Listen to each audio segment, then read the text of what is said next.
Hi all, ಇದು Wednesday evening vlog. ನಿಮ್ಮ ಮನೇಲಿ ಏನಾದರೂ ರೈಸ್ ಬೇಕಿದ್ರೆ ನಾನು ಮಾಡೋ ರೆಸಿಪಿನ ಒಂದ್ಸಲ ಟ್ರೈ ಮಾಡಿ ನೋಡಿ. ಯಾರೆಲ್ಲ ರಾಗಿ ಮುದ್ದೆ ತಿನ್ನೋದಕ್ಕೆ ಅಷ್ಟೊಂದು ಇಷ್ಟಪಡಲ್ವಲ್ಲ, ಅವ್ರು ಈ ಥರ ರೊಟ್ಟಿ ಮಾಡಿಕೊಡಿ, ತುಂಬಾ ಇಷ್ಟಪಟ್ಟು ತಿಂತಾರೆ. ನಾರ್ಮಲಿ ಇವಾಗ ಅಕ್ಕಿ ರೊಟ್ಟಿ ಮಾಡ್ಕೊತೀವಲ್ಲ, ಅದೇ ಥರ ಅಷ್ಟೇ.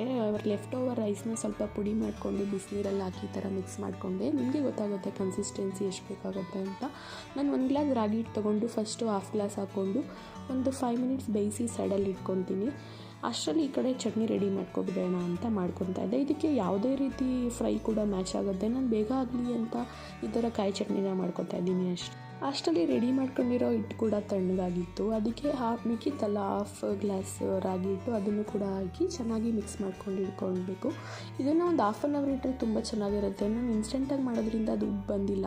ನೀವೊಂದು ಹಾಫ್ ಆನ್ ಅವರ್ ಬಿಟ್ಟರೆ ಚೆನ್ನಾಗಿ ಉಬ್ಬಿ ಬರುತ್ತೆ. ಇದು ಯಾವಾಗಲೂ ರಾಗಿ ಮುದ್ದೆ ಮಾಡೋ ಬದಲು ಈ ಥರ ಒಂದು ಸಲ ಟ್ರೈ ಮಾಡಿ ನೋಡಿ, ತುಂಬಾ ಚೆನ್ನಾಗಿರುತ್ತೆ ಟೇಸ್ಟ್ ಕೂಡ. Thank you for watching.